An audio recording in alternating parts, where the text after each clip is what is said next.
What is up, guys? It is DMG here, and today we're going to be doing the instructions for the 4-3-2-1 formation. Now again, it is going to be a popular formation this year. I've seen a lot of people doing it, but it is also the formation I used during the OP Weekend League Foot Champs team that I did. This is the squad builder over, right?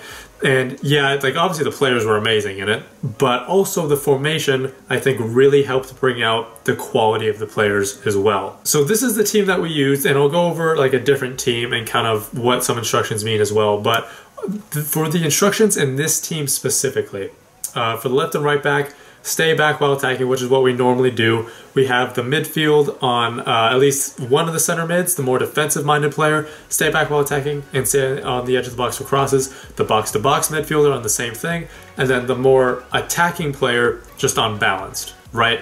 And this is kind of where it starts to get a little bit more in-depth, and I'll talk about it when I show the other team as well. But you know, you do want your more defensive player, at least in my opinion, in the middle. You want him to stay back while attacking, because then obviously you want him to, I mean, there's no defensive mids, so you do want him to be staying back. Same thing for the box-to-box mid. Like you want him to have high work rates, medium-high work rates, something like that. And you also want him to be on stay back while attacking, and then that'll just add another defensive mid, basically. So at least in my opinion, when there are two defensive mids, that really helps with defensive stability. So that's what I recommend. And obviously the more attacking player you want on, you not necessarily on get forward, but just on balanced, right? So that way, you know, occasionally he will be getting back, but more often than not, he's going to be getting forward. He will be getting forward, and that's good because he is an attacking player. And then for the attack, for the left and right forwards, we have them on getting behind and press back line, and that's both of them, left and right forwards. And then for the striker, we have them on stay central, target man, and press back line. Now, the reason I have them on target man is because, well, first of all, these front three guys, they're pretty much all strikers, right? Yeah, it's left forward and right forward, but they're strikers, right? They are just three strikers up top for you.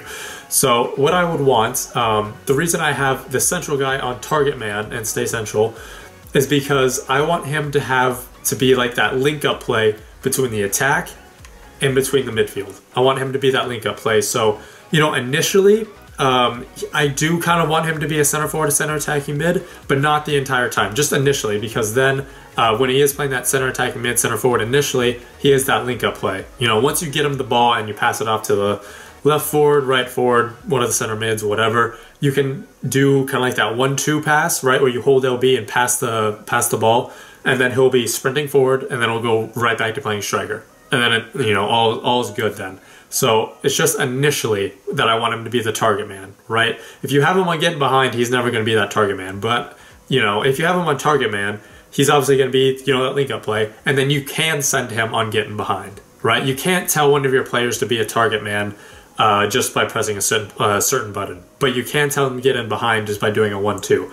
So that's why I have him on target man initially, so then he can do that link up play between the midfield and the attackers. And then, you know, get him the ball, pass it off, and he can just be sprinting forward, going back to playing striker, and again, all is well. Now, I do want to show kind of the other team that's just a different team with the same formation and stuff. So when I go to the instructions, defense, like, you know, defense is going to be the exact same thing, but then the midfield is going to be, again, it's similar, but it's just one of the players, it's just two players' instructions are switched, right?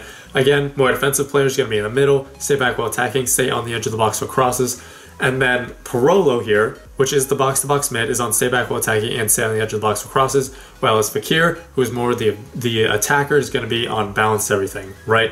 So it's dependent on the player rather than the position, right? It's not the left center mid on stay back while attacking or in get forward, right? That's not what it is. It's wherever your left, it's wherever your box-to-box mid, that's where you put him, you know, that's where stay back while attacking and stay on the edge of the box for crosses goes. Wherever your attacking player is, that's where the balanced instructions go, right? So again, it's not dependent on the positions, it's dependent on the player. And again, for the attack, even though Belodi is not good at passing, he has 57 passing, I believe. I mean, again, I do have him on stay central and target man because, again, it's just a layoff pass. Again, yes, his passing is not going to be that good. I understand that. But it's just a simple layoff pass. Once he makes that pass, he's going to go sprinting forward, and he's going to be playing striker again. And then all is well with that. So I do want to do the instructions as well. Now, these are pretty similar to the instructions I do for I think I did for like the 4-1-2-1-2 narrow. And when I do instruction, or when I do tactics, they're going to be very similar, right? Unless I absolutely have to change something, they're all going to be very, very similar. So these were the instructions that or the tactics that I did for 4-1-2-1-2, I believe. They're pretty similar, and they're going to be the same tactics for the 4-3-2-1 as well. So that's going to do it for the instructions and the tactics for the 4-3-2-1 formation. Hopefully you guys did learn something from it. If you do have any questions, just leave them in the comments down below, and I'll try to answer them for you guys. Like I said, that's going to be it. Thank you guys so much for watching. This has been DMG. Peace.